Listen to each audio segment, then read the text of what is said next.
Hello, everyone. It's Jerry at the Fledge, and welcome to another episode of Every Damn Day. Today, I'm down in the sanctuary, and I've got qualifiers, Morgan Madden, one of the local poets, and spoken word performers here in the city. So check out Morgan if you ever get a chance. Does a lot of work with the Artist Umbrella and Affiliate Arts. So shout out to all the artists out there.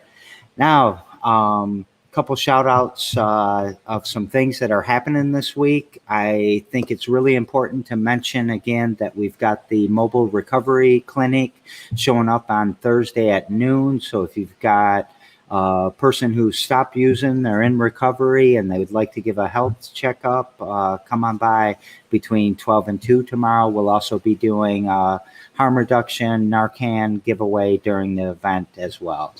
So today on the show, we have our new friend, Coach Megan, is what it says. How you doing today, Megan? Very good. Very good. Yeah, thanks for. I know we're starting a little bit early, and I'm always happy to get the show out of the way and make sure that it's going to go smooth. So thanks for confirming and being here and all of that today. And what you been up to? Scrambling around a little bit? Scrambling around a little bit. Yes, I've been homeschooling my kids, so I'm taking them to and from appointments, trying to enjoy the sunshine at the same time, and doing it all. Yeah. Did you homeschool before the pandemic, or are you? Is this new to you? No, I homeschooled the whole time. Nice. Yeah, yeah. Still feels COVID to us. We are not a homeschool family. We're out. We're in the public. We're with the community. That's goal for us. That's where we strive, is in the community and with people. So we did feel the pandemic a little bit, but yes, as far as educational front, we were already in that. Did you do a lot of field trips and stuff like that, and go like to Fenner or whatever? I don't know where, but before Yeah, COVID, and now that was kind of shut down. yeah, we did actually. We did a lot. The businesses locally around here, got word all these homeschoolers are there. Their prime market is these kids, and they're all in school during the day. So they ended up doing these amazing programs, different ways that we can get in the community, serve, go do whatever. And they opened that up for us. So we took full advantage of that. We were like in these places that were giving us great deals. We had the place to ourselves, so it wasn't chaotic. So we just got creative. We found ways that we could get in the community, even if it was at a local coffee shop. My kids and I always worked better, you know, being Yeah. out. Yeah. Well, come to the Fledge sometimes. We love educational stuff and homeschoolers and all of that because yeah, it's just fun to learn and to watch people learn. For So sure. I tell everybody, I'm like, I'm going to be so much smarter because I homeschool, because I'm learning right with them. But it is way cool. It's a different experience when you're learning for the fun of learning versus, acing a test. So, yeah. And yeah. plus all that, I don't know how old your kids are, but all the stuff I learned in third and fifth and seventh grade, I don't remember that stuff. I'd be like, what? So, and some of it was wrong back then. Hmm. So, yeah. Yeah. Yeah. So let's talk about you a little bit. Where are you from? Where were you born and raised, and went to school, and what brought you to what you're doing now? Yeah, so I'm Lansing born and raised, 517. Graduated from the Holt Rams. So if any of you guys are familiar with the Holt Ram area, I was the last class to graduate from the original Holt High School, which is where my dad even went, to the original Holt High School. So I did not take advantage of that brand new building off of Grovenberg Road there, but I am from that area and have always been here. And I've got some family that live in Grand Haven, Grand Rapids area, so we are often out that way. But I've been here my whole life. Yeah, that's awesome. My little sister went to Holt, but I can't remember if she was at the old high school or the new high school. Mm. And I'm not trying to age you, so we'll figure that out some other time. So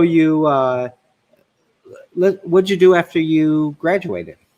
Yeah, I went to Central Michigan University for a little while. Wanted to get away, spent about a year there, and I majored in communications, minoring in marketing. Didn't really know exactly what I was going to do with that quite yet. Then I ended up getting married and got pregnant with our son. My son is 16 now.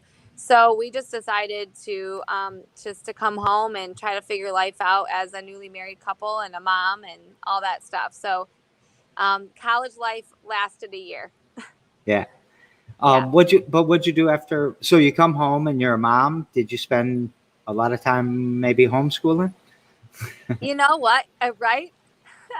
Actually, that's funny. My parents are both teachers, and we have an educational background in my family. And I love school. So I was plenty ready for that bus to come. I was not planning on homeschooling at all. But back and that, and even now, daycare is unreal as far as how Right. much it costs. And I didn't make enough. So I just served and I started that whole thing where I was just like, figuring out how I could work and stay at home at the same time so that way I wasn't paying for daycare. And, I just went that route. And that's where I started. So you've been working remotely and working with managing your kids' school the entire time. So you were super prepared for COVID, right? You didn't miss a beat. Yeah. You get used to, going with the waves, figuring out you can either panic or you can roll with it and figure out like, how can we make this work for us? How can we make this work to our advantage? And I think that outlook has always helped us. Yeah. So you've kind of had that mindset from almost the beginning. Yeah. Yeah. I think I've always had these challenges come about and I just learned real quick that, that you really just have two options, right? But you have an option, right? You have a choice. Yeah. So, my dad died early on. I had a lot of health issues right after my son was born. And I saw other people were doing it and I thought, why am I any different than them? So I got to figure this out. Yeah. I'm sorry you lost your father early. I know that's devastating. So, Yeah, it's terrible. I mean, it was about 12 years ago. My son was 4. And it's crazy to think that probably the majority of my life, he won't be a part of that. So it just puts things into perspective and allows you to value your relationships. Really take them in when you have them. yeah. Everyone call your parents and tell them you love them, Yeah. right? Yeah. So let's talk about what you're working on now, if that's okay with you. Um, what's Break the Chains all about? Yeah. So break the chains. Oh man, that came out of nowhere for me. So I actually struggled with weight my whole life. Dieted real good. I lost 90 on Weight Watchers, Jenny Craig or whatever. I did it all. Like if you want to know about a diet, you could ask me because I probably have done it and I probably had success on it for a short period of time. But after my son was born, I was near 300 pounds and I started getting some arrhythmia action going on. And I just couldn't, I didn't even have enough energy to be a mom. And I was like 20, I was like just under 20, and that was just not right.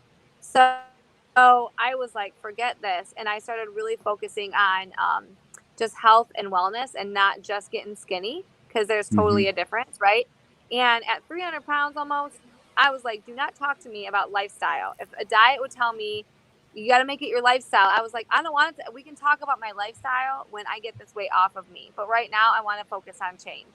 So I started getting into the health and wellness industry and started just doing a lot of research on my own and I jumped right in. I was like, I'm going to die if I do not change the way I do things. And honestly, jumping onto another program almost made me feel just as chained as I felt chained in my overweight, unhealthy body, right? So I was like, chain one or chain two. And that's kind of how I developed the whole break the chains idea. Um, and I started just doing things that I loved, eating healthy things that I enjoyed. I stopped like depriving myself and just started really learning like what it would mean to like be healthy and to mentally be there before I was physically there. So I had to make that mental change that I was a physical fit whatever person that I wanted to be before I physically got there. And then it just kind of boomed from there. Um, and so I lost 156 pounds over the course of a few years. I had a daughter in between all of that.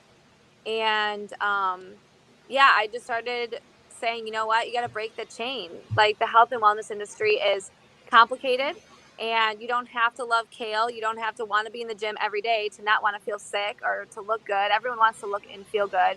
I think most people want to prevent disease. They want to feel Hmm. good in whatever they're doing. So break the chains, empower people to feel good about what they're doing and not feel chained down by their health program.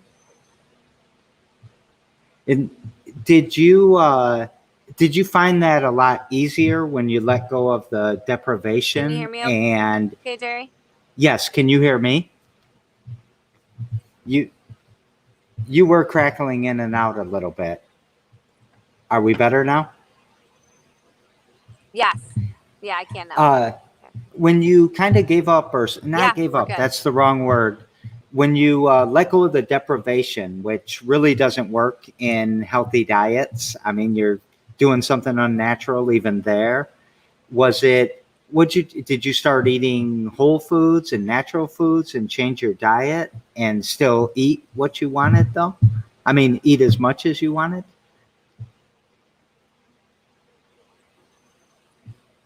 I feel like we're struggling. Yeah, go ahead. Yeah. Yeah, a lot of it is it was a learning curve. You good? Okay.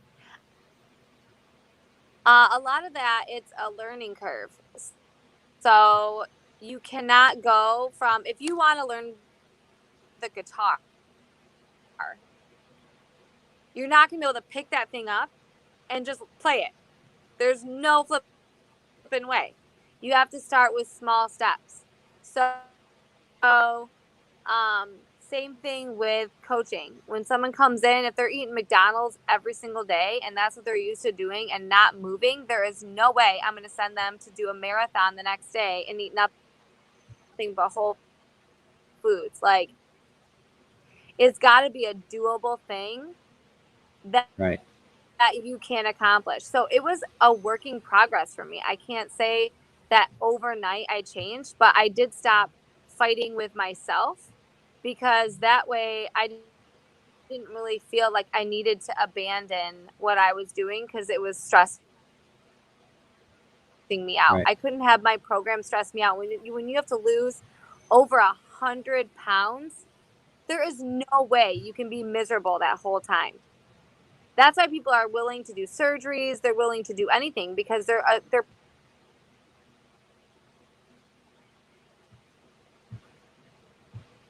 We are freezing up a little bit. Last time that happened, you had to come back in. You okay now? You started moving again.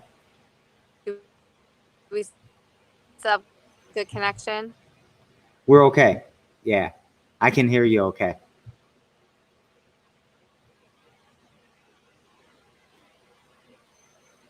Hello? So, when I think a lot of times in America, we go from, we've got this thing we want to change, and abstinence is the solution. You still there?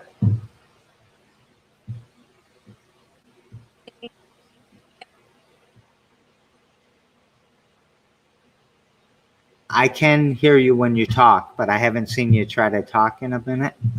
Yes. Can you hear me okay? I can. Okay. Can you hear me now? Okay. So I would say abstinence for sure. I mean, we're automatically thinking, okay, what is it that I have to stop doing to get the result that I want? Instead, take a look at like what can I start incorporating that will make me feel better. So that way we're working with our body, we're working with ourselves, and we don't have to fight. We don't have to convince ourselves to get up and do this every day. Make it fun, make it interesting, make it real. Because otherwise, if you're just doing a diet program, you'll lose weight, but it's like pulling weeds from your yard. It's not a real success because it's just going to come back and it's going to come back stronger. So it's like you pick all these weeds in your yard and it finally looks so good, but then the next day there's like 1,000 of them and you're like, I just spent all that time and effort picking out all those freaking weeds and now And now they're all back. And that's just how a diet program is. The diet program, it's meant to be temporary. We can't get mad at the diet program because that is what they're designed to do. You're not supposed to be on an antibiotic forever. It's supposed to be a temporary period of time. So Right. you can't get mad at diets for being temporary. You can't get mad at them for doing that. And there is no maintenance program out there because the diets want you to have to go back on them. They are a great moneymaker. So they want people to have success. Otherwise, no one would ever do a diet if no one was losing weight on them. So you can temporarily lose weight. Absolutely. You can get your yard to look decent by just pulling weeds. But if you're really wanting like a result, right? Like you're just going to end up being burned out and frustrated in the end because it's just a temporary fix to a long-term problem. So if you don't ever really correct the problem, then all you're doing is correcting the symptom, which is the weight, Hmm. and you're never correcting the problem. So the problem is always going to create the same symptom and you're always going to be trying to correct it with a diet. So that is, you just have to be okay with doing that. If you're going to fall into that industry, that's just what you're going to end up. You're going to have success and then you're going to stop, you're going to get burned out because motivation is temporary. Motivation is not motivation takes energy away from us. So if you're basing your diet program on how energized and motivated you are to do it, that will eventually burn out and you'll be done and you'll stop and you'll take a break until you can muster up enough motivation to do it again. Does that make sense? It does. It makes a lot of sense. So, you know, if I look at weight loss and the competitors you would have there, like what you're saying is, you know, get on our diet, go for as long as you can, fail for a while, come back to us. What and then you are like a more holistic approach to that and more preventative. How what are the steps in the beginning that you take that are different than Weight Watchers, for example? Yeah, well, I take a look at the person's body, like, and their lifestyle. Where are they right now? Ask yourself this question. What's healthy to you? Like For like for for some people it's a look, like they want to look away a certain way. Some people they just want to be without disease. Some people they just want to stop having headaches. They want to have more focus. They want to have more energy. Some people say that it's being able to accomplish a physical task, being able to run a marathon. They would consider that healthy. Not having joint pains, having good blood test scores. Everyone's definition of health is going to mhm, be different. But what Americans have to understand, and it took me forever, Jerry, to get it. And it's still, I default to diet. That's what I tell my clients. Don't default to diet because I default to diet. I'm a coping model with my clients. I get it. I dieted for so long that I default to that diet every time.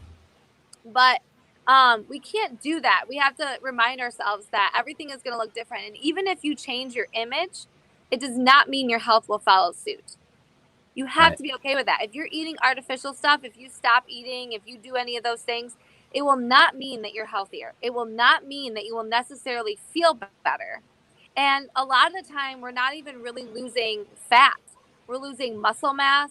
We're losing water. We're losing essential things that our body needs to look great. So I actually have a picture, Jerry. It's so cool. I should have just shown it to you guys. And it's five women all weighing 150 pounds. And they all look different. One girl looks ripped. The other girl looks like she's got some weight to lose. They all look very different. So, my approach is I have to take a look at the person. What is their priority? What are they willing to invest in time and money? And what does their diet look like right now? And where do they want to go? And the best thing I can do for clients is be real with them and be honest with them about what's going to work and what doesn't work. Because what I want to do is take this complicated industry and I want to be that filter for them so that they know what's a trend and what's truth and Yeah. empower them to make changes on their own. And it was really hard for me to do that. It's not easy, but you have to start small. Most people, we're impatient. We're like, what pill can I take to lose 30 pounds by next week? Right. We're impatient. I'm impatient. I'm impatient driving, let alone like wanting to feel better. So it's a working progress, but people can always know that I'll be very honest with them, and I just want to share with people what I wish I would have known. And a lot of that is you can switch your body to stop burning sugar all the time and burn fat. So if you do have excess fat storages, a lot of that is bringing down the inflammation and doing things that make you feel good. And you'll want to do them anyways. You'll want to start doing those things because you'll feel better right away. Yeah. So do you, so this is super complicated because there's all kinds of things that happen socially too. You've got body shaming and stuff like that, probably doesn't motivate people, but might make them want to change a little bit or something like that. Or there's all the images that we see on TV and magazines on what we're supposed to look like. And then we also have all these eating disorders that, whether it's bulimia or anorexia or, there's probably thousands of them I don't even understand. How does that all fit in? Do you see that a lot? Do you recognize that? And that must be hard to overcome too. Yeah. Jerry, thank you so much actually for asking me that, because I'll be real honest, I have not been very vulnerable about this very much, but it's my coaching style to be really honest and be very vulnerable. So I was dieting for so long since I was a kid, and I dieted. And even though I took a healthier approach finally and lost weight and I was active, when I finally got to where I was at in weight and I didn't even want to lose weight anymore, I kept going because I didn't know how to stop. So I really believe that eating disorder, the biggest eating disorder that we have here in America, is a diet. And it's really undiagnosed because it can be a mental eating disorder and you can still be overweight. But we congratulate that. We congratulate saying, man, I ate bad yesterday, so I need to go in the gym for 4 hours. Oh, I can't eat for a few days because I ate really bad or I went drinking the other day. We're very abusive to ourselves. We like this critical mind. I call it the mongrel or the critical self. And we actually like that part of us. It makes us feel safe. It makes us feel disciplined. And we feel like we need that in order for motivation, in order to stay disciplined and stuck to things. But the problem is it just beats ourselves down a ton, and it leads to eating disorders. It leads us saying this is good food, bad food. And we don't intuitively trust ourselves because we say, well, when I trusted myself, I became an alcoholic. When I trusted myself, I was overweight. When I trusted myself, I made bad decisions. So we feel safe in these diet programs. We feel safe beating ourselves up because it gives us parameters, and we don't trust ourselves anymore. That is an eating disorder. That is an issue when we are scared to eat a certain way. And I fell into that. I fell into that eating disorder because I didn't know how to stop. And when I found out that I was like 80 pounds, I was probably unhappier at 85 pounds than I was when I was at that 300 pounds. Because it's just, you don't find that balance. And so that's another reason why it's break the chains for me, because the thing is that people don't talk about it. And when I found out and I didn't want to lose weight anymore, there was no support.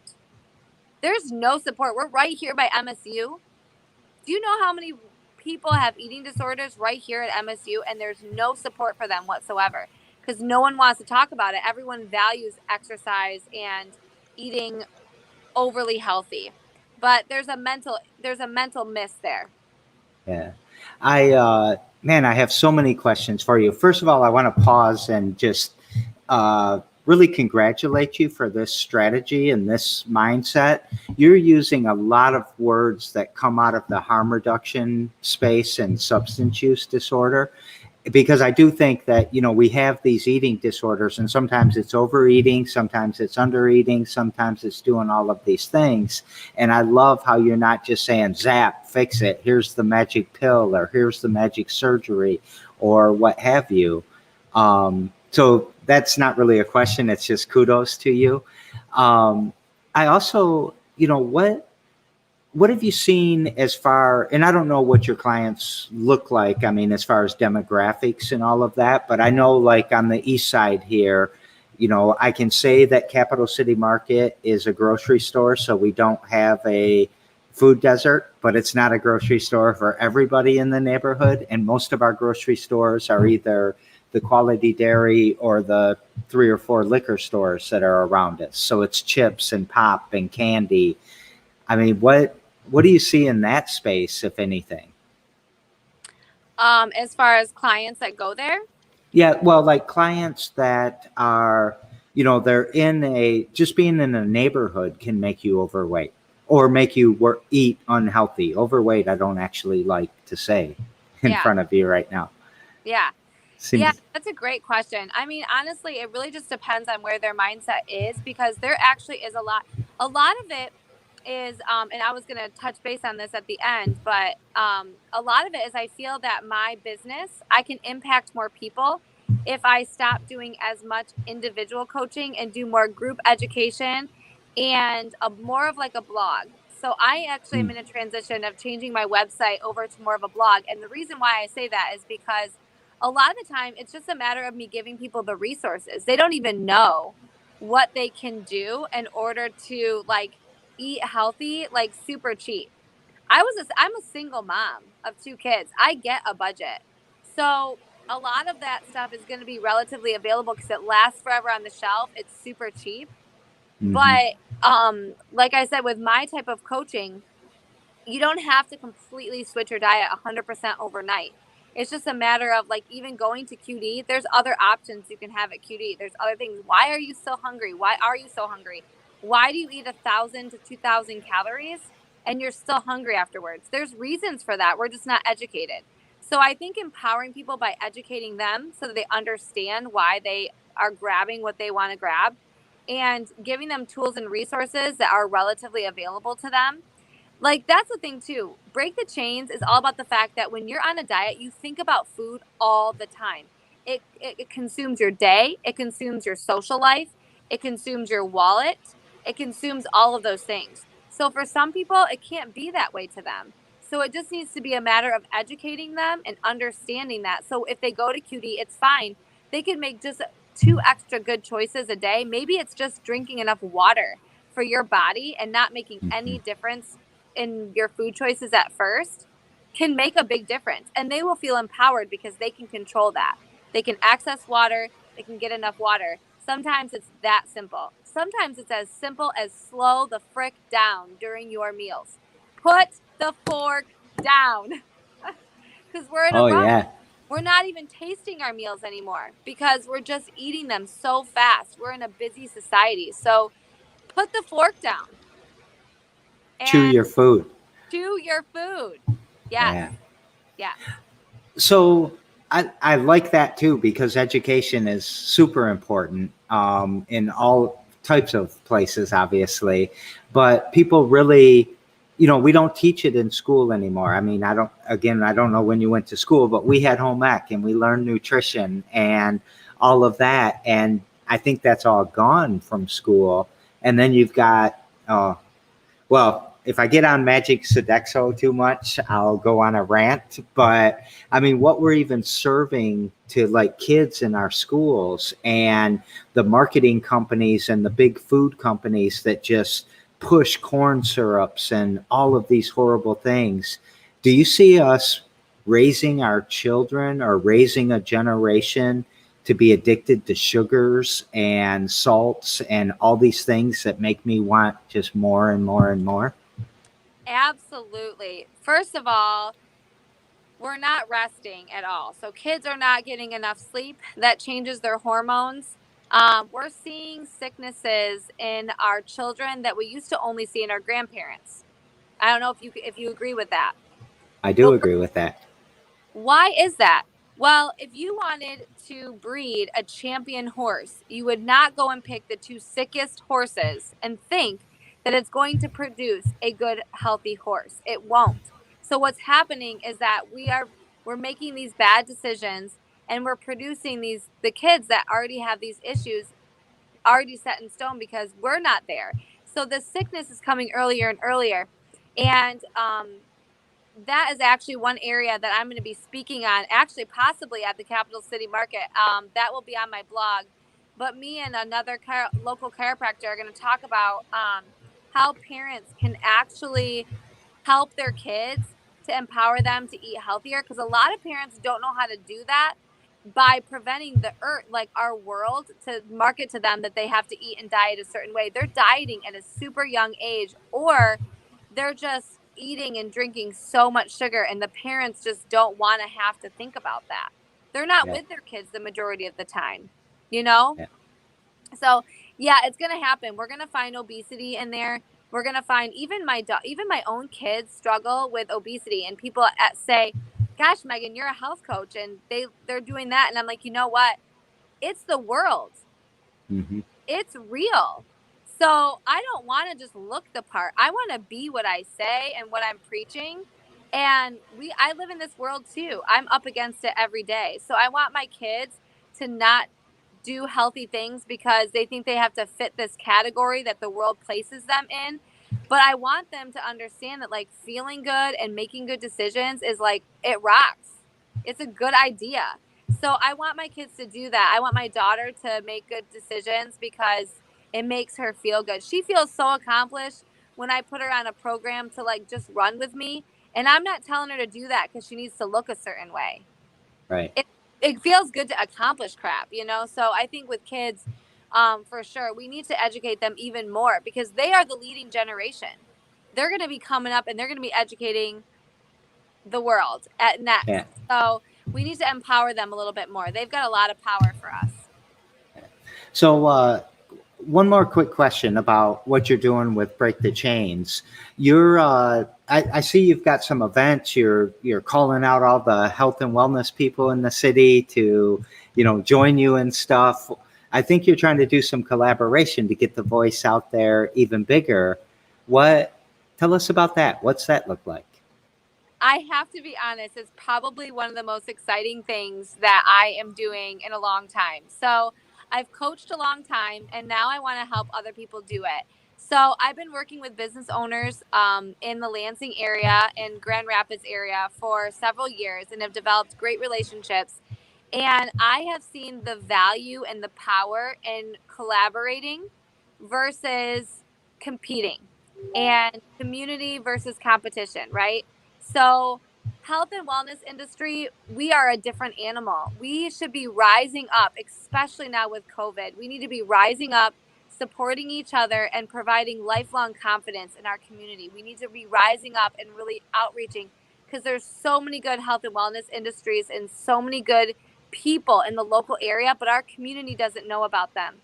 So just the style of like the 517 community living, I'm sure you guys know about that, led by Sarah Pierce. She does an amazing job. We like to go on her site because it's the go-to resource. So Hmm. what I want for Health Hub 517, I want that to be the go-to resource of health, nutrition, wellness, fitness, all that stuff that's happening in the local area. I want the community to be able to go as a one stop resource to do that. And then I want to provide the resources, tools, education, all that stuff to the health and wellness professionals because we so often feed out to our clients, but no one is feeding in on us. So, this collaboration event is really for anyone that really wants to lead in this industry, that wants to be connected to the community, and I've got some really fun ideas of ways that we can come together, we can grow our business, we can build our clientele, and we can impact the community when we're working together. And I've got a lot of things in the realm, speaking engagements, outside speaking engagements, different 5Ks, different challenges, ways to have fun, and really represent our community. So I'm just encouraging all the health and wellness professionals to check it out and see if this is something that would really give them the support that they're looking for, as well as an opportunity to really grow and outreach. Okay. So, first of all, Sarah Pierce will be on Every Damn Day on June 16th. She's been telling me for about a year that she's too shy to come on my show, which I know is BS, Sarah. Yeah. But do you have a collaboration with her? Are you doing a little subset of 517 Living? Is that what I'm hearing? Or Yeah. So my page will be Health Hub 517, but Sarah Pierce and I are just very, very good friends, and we've done some collaborating. I'm known as also Megan the Idea Maniac. So as I'm out in the community, I do tend to be health and wellness professional specialized because of my coaching. But I love creative marketing. And so Sarah and I reach out to each other and we help each other a lot with that. So I will be more of the health side version of 517 community living and just trying to support each other in that. for the community. Well, can people hire you as a coach, or how does that work? And where do they go? Do they go to your Facebook? Yes, Facebook will be the best place as of right now because I'll be putting in all of my programs. All the new website is the website is being finished right now for that blog, which will be a great thing for people to follow if they don't necessarily want to be in a program, but they want to see how I live my life and the things that I love and things that are working well. So if you just want a resource for that, I would love people to follow my blog. I do take on clients. I very limited amount of clients because it does take a lot. So I'm doing more group programming. I have one coming up at the very last week of June. It will be on the Facebook page. It's called Superwoman Released, and it's all for women that are balancing out their hormones. It's a 7-day program. Stuff like that is really great because I'll be on there and I'll be available to answer questions for people, and they'll know how to reach me through there. Okay. So I put your Facebook page out there. I also talked about Sarah coming on. Anything else any event that you want to promote right now, or just keep looking at the Facebook page? The Superwoman Released is going to be great. So getting on there. If you're a man, I do a ton with men. So that will be on there as well. So checking that out. And then I think from the professional side, I would love the community's support to come out. We're going to be doing at Cleats. It's at Cleats next Monday. I really encourage the community that if you're in the health and wellness industry or coaches, I'd really love them to all come out there. We're going to do a lot of professional on the patios. That is to the community.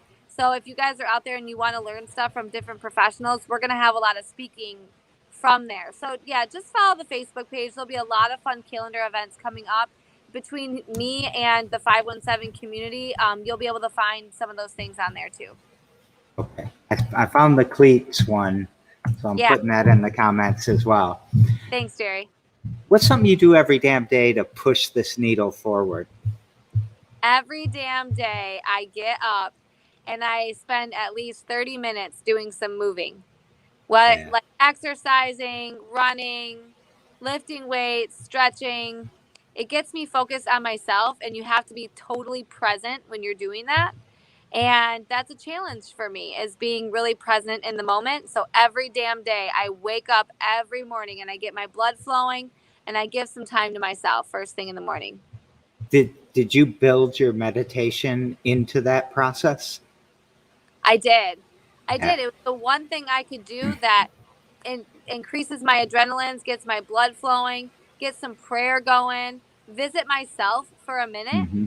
And if I can get those things done the very first thing in the day, then I feel good. Yeah, I freak out if I have to close my eyes for more than 10 seconds when other people are around. I feel like they're going to wipe something on me or something. Yeah. I do that too. I have a hard time meditating just still. But if I'm moving or even doing a little bit of yoga or stretching or whatever, it helps a lot. So. Yeah. It's amazing how much that will, even if you're not a meditation person, I'm more faith-based, so I'm in prayer. But even just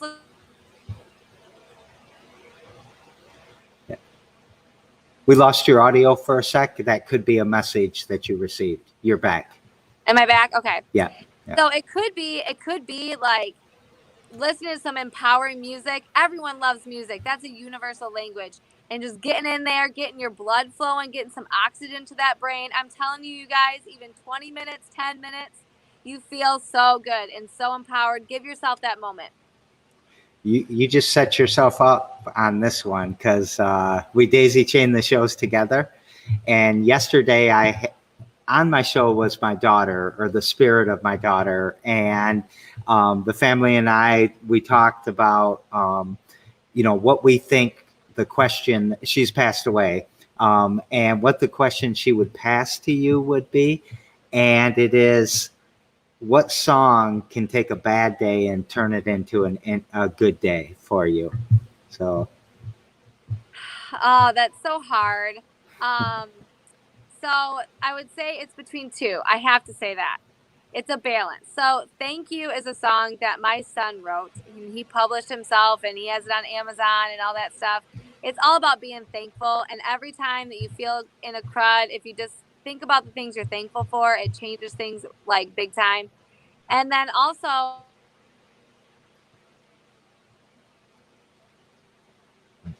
You're still out a little bit. okay, There you go. There you go. So the song "Whatever It Takes," and the part says, "I can feel the adrenaline in my brain, in my veins, whatever it takes to break the chains."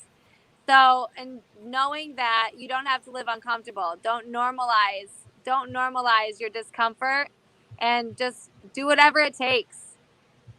That would have to be those two songs. I love it. Tomorrow on the show, we have a friend of yours, I think, Megan Winter from Able Eyes. And what question would you like to ask her? If you were to write a book, Megan, what would it be, and why would people spend the time reading it? You were talking about books and you wanted a unique question, and you just nailed it right from the beginning. I mean, nobody's asked that question before. What would you write about, and why would people read it? I might write about, I'm going to start a podcast this year called The Health With It. And it's all about bringing simplicity to health and stop overcomplicating it for people who just want to look and feel good. The health with it, with health with it. It doesn't have to be complicated. So I may do that, or just label it Simply Content, because you got to find okayness in where you're at in order to move forward. I really do believe that there's truth in simplicity. So bringing health and wellness to simplicity makes it easier to accomplish, for sure. So I'm gonna bunch another little question together with a follow-up to that, or the second part of that. Why would people read it? And in a world where a lot of people fall back on trying to be a coach, which I don't think you did. You've actually been coming at this for a long time, but it seemed to get really popular in 2019, 2020, or whatever. Why would somebody read your book? I mean, I can go to Walmart and every dollar book is, health and wellness or something like that. What really distinguishes you? Because I'm not adding in another program. What I'm doing is I'm filtering all the junk that's being thrown at us, and I'm going to make it simple. So I'm going to save you on time. I'm probably going to save you on money. It's going to be a story based. It's not going to be a long read, because we don't all have like tons of time to read on this. So it's all about giving you direction so that you know how to facilitate the world that's telling you that they can solve your problem. Have you studied systems thinking that much? No. Okay. You just start talking like it. You've got this, you say program, because programs are short-lived. They don't have long-lasting impact. And you can apply that to wildlife preserves or to manufacturing facilities. And I just love the way you're thinking about this and the way you're talking. But we'll talk more. Yes, we'll have to talk more, Jerry.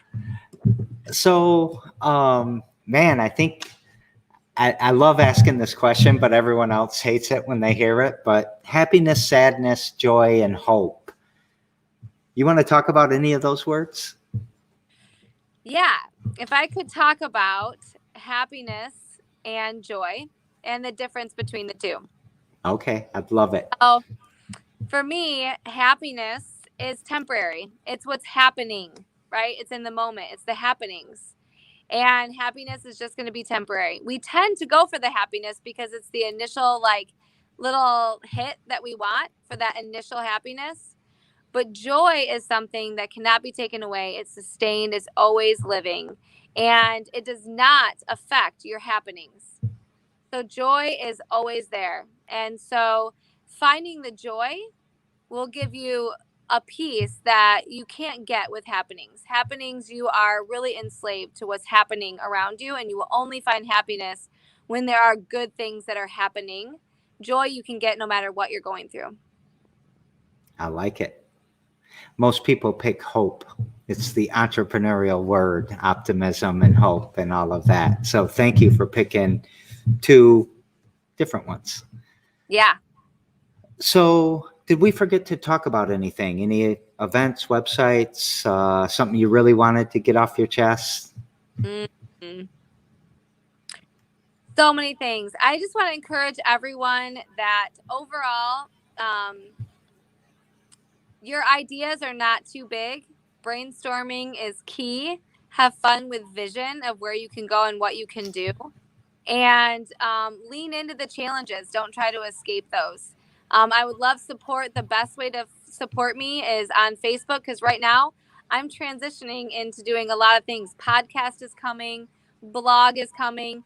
And what are you going to get from my blog? You're going to get me. I'm going to be real with you. I live life. Health is never it's never stagnant. You're never done. You're never done. You're always going to have to work on your health. Things are always going to be changing. So join that with me, the realism of just feeling good. And so that's the best way you can support me, is follow me and stay connected. All right. So I shared your Facebook page earlier today to ask some people to like it. So maybe that'll get a little bump. And I've got your Facebook page shared in here as well. And I'm going to kind of close out. Was that you taking us out with something? Yeah. Or can I still come? Okay. So I'm not going to improve on that. I think that's great. Let's all follow and support Coach Megan or Break the Chains out on Facebook. Cassandra just came in. Maybe the show's a little late or early starting. She said, "Hi, Megan. I miss having you in the planner, in the planner classes at Michael's and the kids clubs. Looking forward to seeing where you go from here." Aw. So people miss you. Love that. Thank you so very much for being on the show and fitting us in as you're dropping kids off here and doing stuff there and thinking about your blog and all of that. I really appreciate your time and what you've added to the show here today, or the mini shows, I guess. Thanks, Jerry. You're doing the coolest thing. I love it. Keep doing what you're doing too. And I hope we work together in the future. It'll be fun. We're definitely going to team up on something. That would be awesome. I'd love it. All right, everyone. That's a wrap on another every damn day at 2 p.m. And we will see you later. Bye-bye. Break it.